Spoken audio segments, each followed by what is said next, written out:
datos por archivos de texto o archivos JSON, pero esto adolece de muchos problemas que vamos a ver ahora. Vamos a utilizar en esta parte del curso bases de datos relacionales. ¿Por qué? Porque hay un problema en la persistencia de datos. Primero, la seguridad.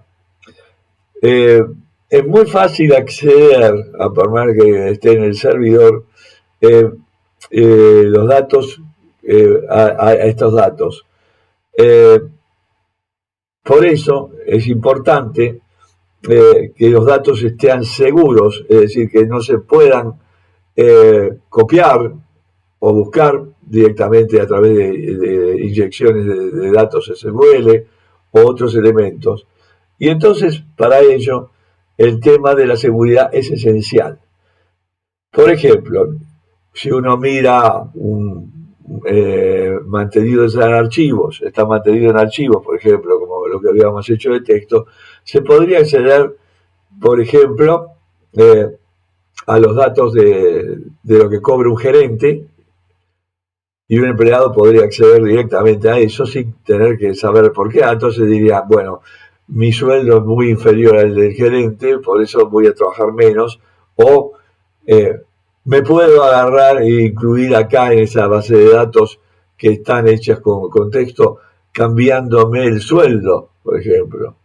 Entonces es muy importante que no haya permisos que no me permitan hacer esos datos. El problema número 2 también que tenemos es la sobreabundancia de datos. Cuando uno hace un maestro o un máster a través de una secuencia, como eran los primeros archivos, las primeras bases de datos eran unas bases de datos de tipo árbol, entonces eran todos secuenciales. El problema que teníamos es que teníamos muchísimos datos que se repetían y se iban ordenando en cierto modo y buscando entre esos datos cuáles eran las cosas que se iban cambiando y se hacía una secuencia o un batch. El problema es que hay una sobreabundancia de datos muy grande, un desperdicio de datos, y el problema número 1 era la actualización. Supóngase que yo tenía que cambiar una dirección y yo tenía el usuario con su dirección y entonces poníamos ahí los sueldos, etcétera, etcétera, y eran una cosa que teníamos un montón de campos relacionados y generaban muchos problemas en una actualización. Otra cosa consiste en la consistencia de datos. Vean ustedes, por ejemplo, yo tengo puesto un archivo en una fábrica donde hay relaciones humanas y ahí yo pongo mi dirección. Pero también voy a trabajar, por ejemplo, en producción y el supervisor tiene mi dirección puesta en otro archivo, que son los de sus empleados. Por ejemplo, un caso del archivo Excel, ¿no? ¿Y qué ocurre? Puede ocurrir que personal en un determinado momento necesite que yo tenga que presentar ciertos datos, ya sea impositiva, ya sea donde fuera, y me manda a una dirección. Pero resulta ser que yo avisé a mi supervisor que cambié de dirección. Eso no lo tiene personal, por lo tanto me envía a una dirección equivocada. Estos son problemas muy grandes de actualización porque se repiten datos en un lado y en el otro. Los datos tienen que ser consistentes. Por ejemplo, yo estoy trabajando en un departamento de una empresa, por ejemplo el departamento de ingeniería, y el día de mañana se elimina ingeniería. Y se pone, qué sé yo, en ese momento se manda a una empresa externa. ¿Qué pasa con los datos que están puestos ahí en los empleados? El problema está que quedan inconsistentes, porque se dice, bueno, está trabajando en ingeniería y ahora ya no trabaja más en ingeniería. Es un problema que me hace el dato inconsistente. Por lo tanto, es necesario que si yo elimino un departamento, por ejemplo, se tenga que actualizar o modificar el usuario que trabaja en ese departamento. Los datos entonces tienen problema de consistencia y además hay otro problema que es bastante importante, que es la concurrencia de datos. Supónganse que dos personas están en ventas, tienen su sistema y uno empieza a actualizar un pedido. Pero ¿qué ocurre? Tiene una cantidad de productos y va a ser no un pedido, sino por ejemplo una venta. Y vende 10 productos, hay 20 productos, y el otro vende 15 productos al mismo tiempo, porque mira los datos y dice, no, acá yo tengo 20 productos, entonces uno sacan 10, el otro saca 15, son 25, quedan 5 productos que no están en stock. Esto es un problema de concurrencia. Yo estoy concurriendo en una misma área de memoria. Todo esto lo trata de solucionar la base de datos. ¿Quién inventó esa base de datos? El señor Edward Code. Veamos un poco cómo hace él para ir solucionando los problemas de concurrencia, de seguridad, eliminación de datos. La base de datos relacionales es un tipo de modelo que cumple el modelo relacional. El modelo relacional tiene la desgracia, por ejemplo, que nosotros vamos a tener que no está implementado como objeto. Entonces va a haber que hacer algunas traducciones importantes, pero es muy utilizado porque es muy firme, también muy rígido. Una de las cosas que también tiene ventajas e inconvenientes. Por ejemplo, no se podría utilizar, por ejemplo, geolocalización o problemas de utilización de imágenes o videos, porque no funcionan pero muy mal en ese sentido, pero sí como para el mantenimiento de programaciones muy complicadas y planificaciones de esos modelos. ¿Quién lo hizo esto? Un tal Edgar Frank Code, en los laboratorios de IBM en San José, California, y no tardó en consolidarse como un nuevo paradigma de modelo de base de datos. Este sistema tiene inclusión a un modelo de álgebra relacional. No es solamente una base de datos así que no tiene una consistencia, sino que tiene una consistencia matemática para hacer esto. Utilización de conjuntos, relaciones entre conjuntos, etc. Este sistema de software es utilizado para mantener bases de datos relacionales. Y ese dato relacional se llama Relational Database Management System, RDBMS, o Sistema de Gestión de Datos Relacionales. Todos estos sistemas de base de datos utilizan lo que se llama una estructura SQL, Structured Query Language, para consultar y mantener la base de datos. Bueno, el estudio de base de datos de esto se lo dejo un poco a De Jorge, que tiene trabajado en esto llevaría mucho, pero vamos a dar algunas cosas mínimas como para empezar a elaborar estos datos. Los datos estos consisten en tablas relacionales. ¿Qué es una tabla? Una tabla tiene lo que se dice columnas y filas. Las filas están llevándose en esas tablas el conjunto de columnas. Por ejemplo, la tabla de esta provincia tiene 2 columnas. Fíjense, un varchar y vamos a ver después qué son esos varchar.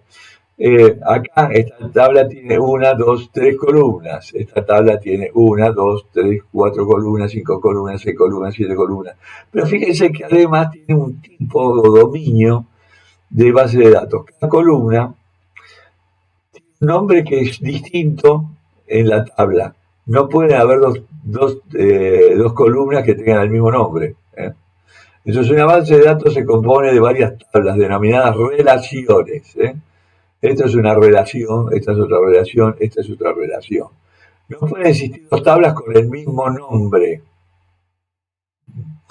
ni tampoco pueden existir dentro de la misma tabla dos registros iguales. Cada tabla, a su vez, es un conjunto de campos, columnas y registros. Campos, columnas y registros. Acá no están los registros.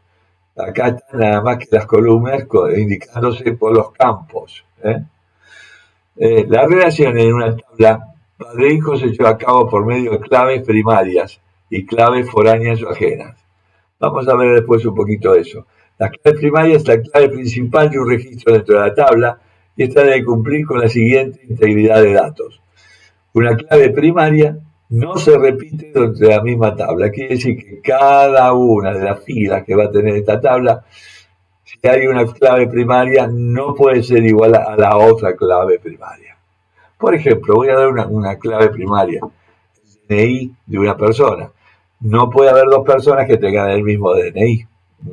Por lo tanto, esa podría ser una clave primaria. Si yo también pusiera que todos los usuarios que voy a poner, por ejemplo, de una persona, tuvieran un mail y cada mail tiene que ser distinto, estoy incidiendo también que puede ser una clave primaria o una clave candidata primaria, te dice, ¿eh? Bueno, todo eso nos lleva a unas relaciones que pueden normalizarse, se dice, ¿no? Todo eso lo van a estudiar ustedes en base de datos. Cada tabla, ¿ves?, es un conjunto de campos o columnas. Esos campos tienen lo que se llama un dominio. Un dominio, ¿qué está diciendo? ¿Qué valores puede tomar esa columna? Por ejemplo, un ID va a tener un dominio numérico entero. Pero puede ser una provincia, va a ser un conjunto de letras o textos. Por ejemplo, provincia de Córdoba, provincia de Santa Fe. Entonces esos son varchares o caracteres variables. La relación de una tabla padre-hijo dijimos que se hizo por claves primarias y claves foráneas. Por ejemplo, fíjense que acá, en provincias y localidades, una clave foránea, por eso se le pone F aquí, es el ID de la provincia. Acá es una clave única esta. Esto es clave única, es clave primaria. Pero la foreign key que viene acá, que es el ID de la provincia, tiene una relación acá funcional, se le dice. Quiere decir que yo puedo encontrar directamente a través de esta ID de la provincia que estoy. Por ejemplo, si yo tuviera la 1, ID provincia 1, Buenos Aires, ID provincia 2, Córdoba, directamente serían dos claves. Y acá me digo que la provincia es 1, ya sé inmediatamente que busco acá la 1 y me encuentro Buenos Aires. Si fuera provincia 2, acá la ID, este número, diría que la localidad está en Córdoba. Ocurre lo mismo con esta foreign key. Siempre tiene que ser con respecto a esta foreign key está relacionada con una clave primaria. O una clave única también podría ser. Vamos a ver después la diferencia entre única y primaria, que en general son lo que digamos claves candidatas. Las claves se colocan en una tabla fija. Contienen el mismo valor que la clave primaria. Por medio de estas se hacen las formas relacionales. Porque yo, sabiendo esto, ya sé lo que va a contener acá, ese registro.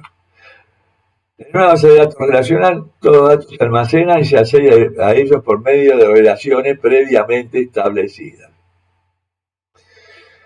El dominio. El dominio describe un conjunto de posibles valores que tiene una columna o un campo. Como dominio restringe el valor del atributo, puede ser considerado como una restricción. Matemáticamente, se puede atribuir a un dominio un atributo. Cualquier valor de este atributo puede ser el elemento del dominio. Por ejemplo, si es un texto, va a ser el texto, cualquier texto de lo que ponga.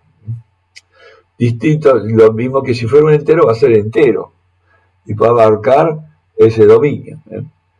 Distintos dominios son enteros, cadena de texto, fechas, o algunas cosas no procedurales. Cada tabla puede tener uno o más campos, cuyos valores identifican en forma única cada registro de dicha tabla. Es decir, no pueden existir dos o más registros diferentes cuyos valores en dichos campos sean idénticos. Este conjunto de campos se llama clave única. Cuando yo tengo una clave única, en cada tabla no conviene. Si no tiene clave única, no tiene sentido una base de datos relacional. Por lo tanto, es necesario por lo menos una clave única. Por lo menos. Eso no significa que pueda haber más de una clave única. Por ejemplo, podría ser el DNI, podría ser el mail y podría ser un ID como clave única. Pueden ser varias claves y yo elijo una como para ser utilizada, pero las demás tienen que estar especificadas. Pueden existir varias claves únicas en una determinada tabla y a cada una de estas suele llamarse candidata o clave primaria. Muchas veces las claves únicas pueden ser combinación de dos campos.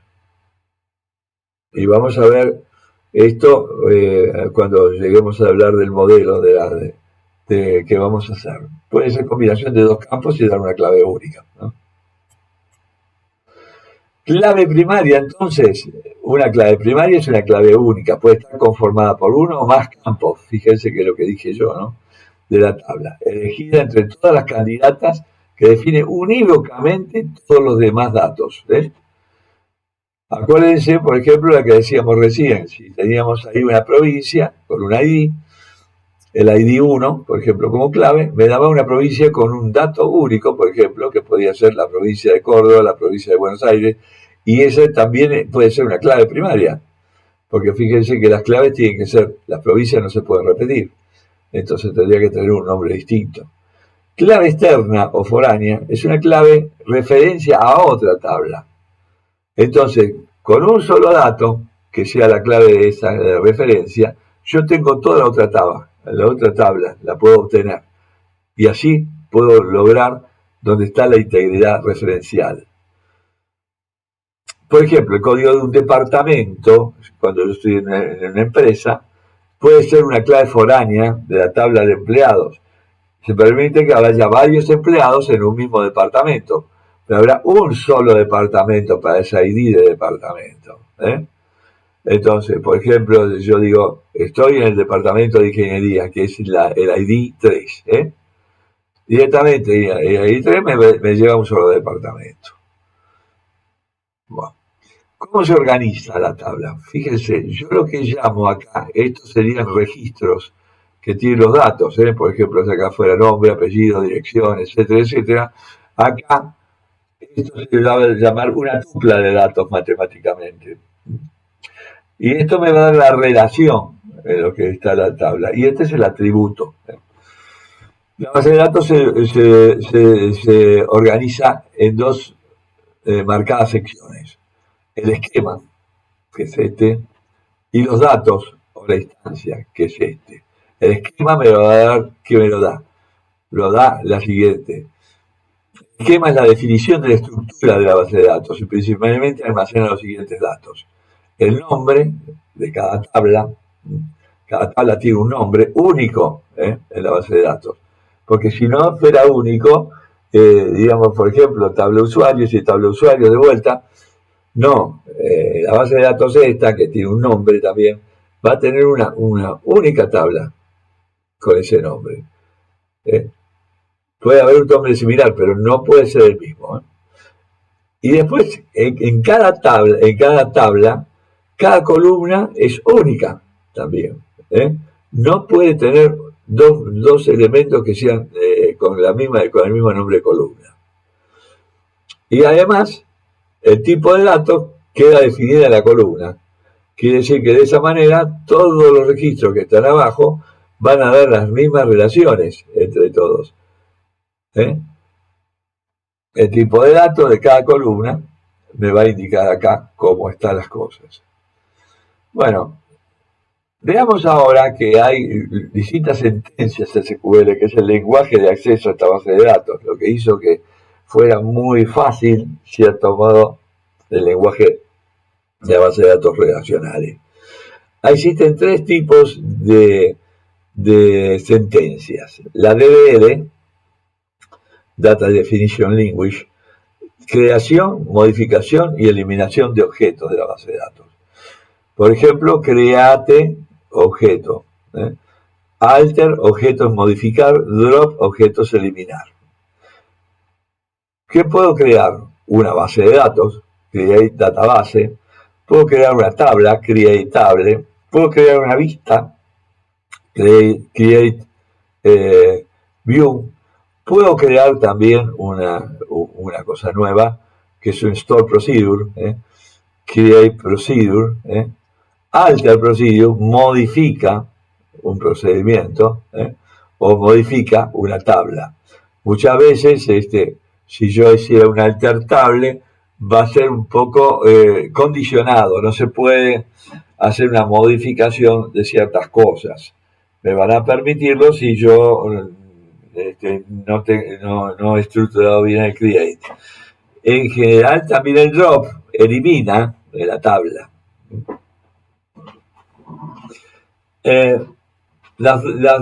Vienen otras declaraciones que son la Data Control Language, que es establecer, denegar y revocar permisos a los usuarios. El grant me permite, por ejemplo, a establecer permisos. Por ejemplo, grant exec le permite ejecutar store procedures, grant select le permite seleccionar, grant delete le permite borrar ciertos archivos de la base de datos. El DENI me dice que me prohíbe al usuario tocar ciertas cosas, y el revoke, en cierto modo, cambia un permiso que está dado, y no se le permite, después se revoca el permiso dado en un grant.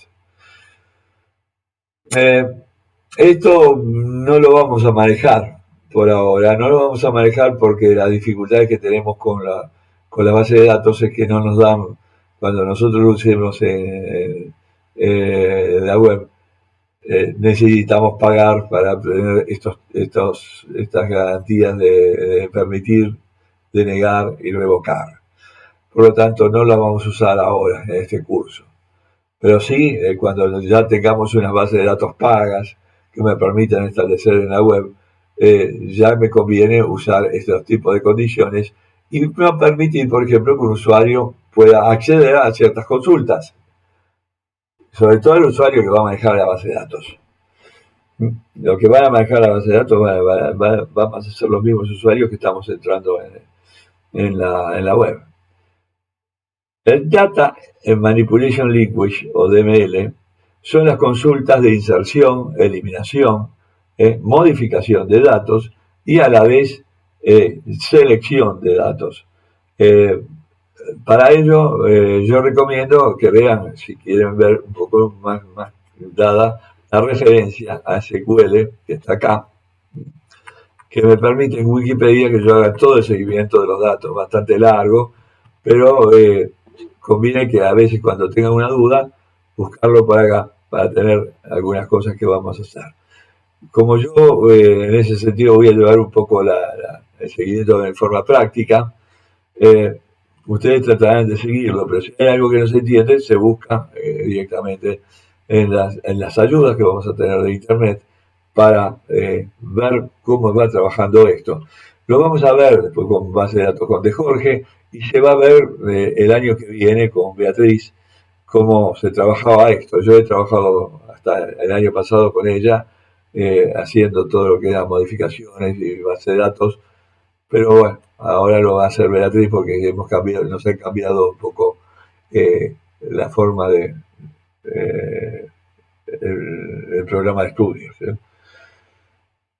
Bueno, vamos a ver procedimientos, procedimientos, voy a corregirlo después, procedimientos almacenados.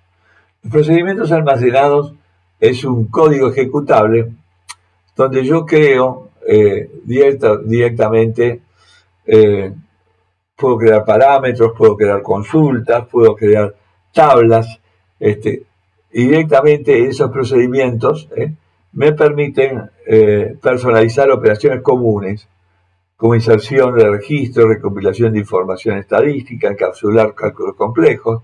Son frecuentemente usados por seguridad y simplicidad.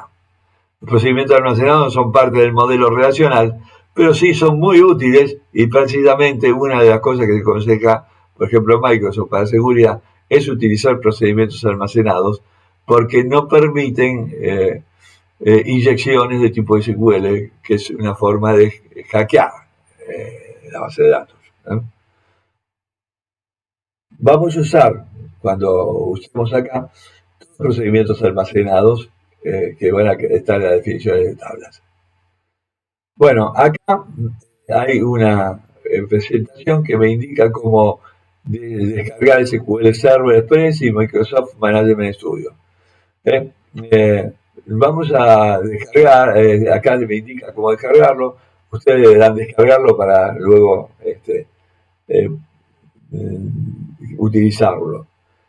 Podríamos utilizar el Visual Studio también, que ya en el 17 me permite el manejo de base de datos directamente, sin tener que hacer estas consultas, pero preferiblemente yo recomiendo, para manejarlo tranquilo, bien y de una forma dinámica, utilizar el Management Studio. Así que eso lo van a tener que hacer, instalarlo y tratar de hacerlo directamente con el Management Studio, porque esto le va a ser más fácil para escribir lo que se llaman scripts después de instalación. Bueno, para ver esto, una vez que está instalado este Management Studio, vamos a hablar un poco de los motores de base de datos de SQL Server. Cada base de datos tiene lo que se llama un motor que genera distintas capas de trabajo directamente, que hacen un acceso controlado y un procesamiento de transacciones rápidas para cumplir las aplicaciones con civilidad de datos. SQL Server admite, por ejemplo, hasta 50 instancias del motor de base de datos en un solo equipo. SQL Server Express es un sistema más chico, eficaz y confiable, que ofrece un almacén de datos completo y confiable para sitios web ligeros. Vamos a usar el SQL Server Express precisamente, primeramente porque el costo del motor de base de datos es bastante grande. Nosotros vamos a trabajar con la versión gratuita, que es bastante completa, y luego lo vamos a aplicar a un motor en la web. SQL Server tiene las siguientes bases de datos del sistema: base de datos maestra, base de datos MSDB, base de datos Moodle y base de datos TempDB. Vamos a ver cómo es esto. Para ello, vayamos acá.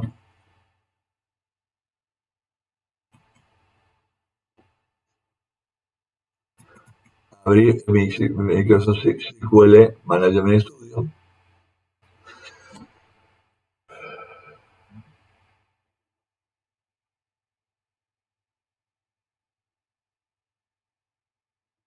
Bueno, acá me abrió. Y vamos a ver, acá me aparece, fíjense, Database Engine, fíjense que acá está Analysis Server, Reporting Server, Integrate Server, Azure, que son todas las bases, los motores que hay. El de análisis son para otra cosa, para hacer una minería de datos o cosas así. En general lo que hay que buscar, database, Engine. Y acá vamos a tener las distintas bases de datos, que en este momento la que tenemos es la de la máquina, la de efecto que hicimos en la instalación, que vieron en la vista. En mi caso es Scope, CAD, SQL Server. Hay dos tipos de autentificaciones. Por ahora vamos a usar la autentificación de Windows. Es decir, que el usuario del sistema con el cual yo me logueo cuando abro el Windows, directamente tiene todos los permisos. Pero después vamos a ver que se va a utilizar otro sistema de autentificación. En este caso, yo tengo autentificación de Windows. Bueno, conecto. Y acá tengo todos los permisos para acceder, lo cual es una locura, ¿no? Pero vamos a ver, este es el motor. Fíjense que está el motorcito que está indicando acá, que se llama Desktop ADB barra invertida SQL Express.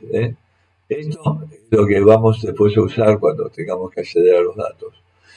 Y acá, en Database, están las bases de datos que tienen. Y hay distintas bases de datos que son las que están acá creadas en este motor, pero están también lo que se llaman las bases del sistema. Y estas son las importantes.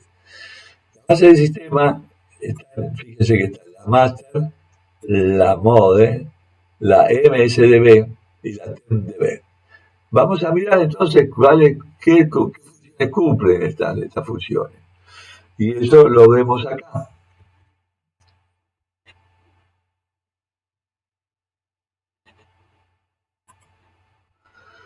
La base de datos maestro o master registra toda la información del sistema de instancia SQL, en la cual indica también cuántas bases de datos están, qué usuarios y qué permisos están, cómo se puede loguear a la base de datos, y me dirá que cuando uno se loguea como usuario, puedo acceder a ciertas bases de datos y a otras no. Va a ver los permisos, va a manejar los permisos, va a manejar un montón de cosas. La base de datos MSDB la utiliza la gente de SQL Gadget, precisamente para programar alertas, trabajos, tareas. Directamente va a utilizar esta base de datos que tiene una lógica muy especial, porque hay que hacer toda una programación cuando se haga un procedimiento de almacenado, cosas así, en el cual se va a buscar directamente, tarda un tiempo en eso, en armarse, pero una vez que se armó ya queda automáticamente formado de esta manera y me va a permitir que rápidamente se pueda ejecutar. Entonces esta base de datos es la parte racional, como digamos, para utilizar programaciones y trabajos para directamente hacer los distintos modelos. No se olviden que todo esto lleva un montón de cosas que nosotros no lo sabemos, pero están haciendo todo un montón de trabajos. Seleccionar, hacer merge, hacer un montón de cosas que hace la base de datos automáticamente. Pero para eso hay que programarlo, ¿no? Y eso lo programa automáticamente con ese lenguaje que es SQL. Es genial el sistema. La base de datos model es la plantilla con la cual yo creo una base de datos para las instancias de SQL Server. Las modificaciones hechas a la base de datos model, como el tamaño de datos, intercalación y modelo de recuperación de otras opciones de base de datos, se aplican a este elemento. Entonces directamente la model es el modelo que va a tomar para cuando yo creo una base de datos, todas van a tener ese modelo, que es una copia de eso. Solamente que se le va a dar una mayor magnitud o menor magnitud de datos, que eso va a especificarse cuando yo cree una tabla. O digo, una base de datos. Y después tengo la base de datos TempDB, que es un área de trabajo para objetos temporales o conjuntos de resultados intermedios. Esto sirve sobre todo para formar datos que lo voy a usar, por ejemplo, dentro de nuestro procedure, ¿no? Creo una tabla y la genero ahí, lo usa cuando usa el store procedure, luego la borra directamente. Entonces, en el TempDB se mantiene todo lo temporal.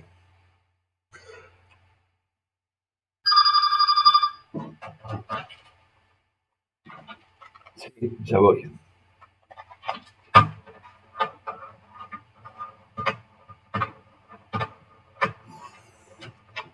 Bueno, veamos ahora el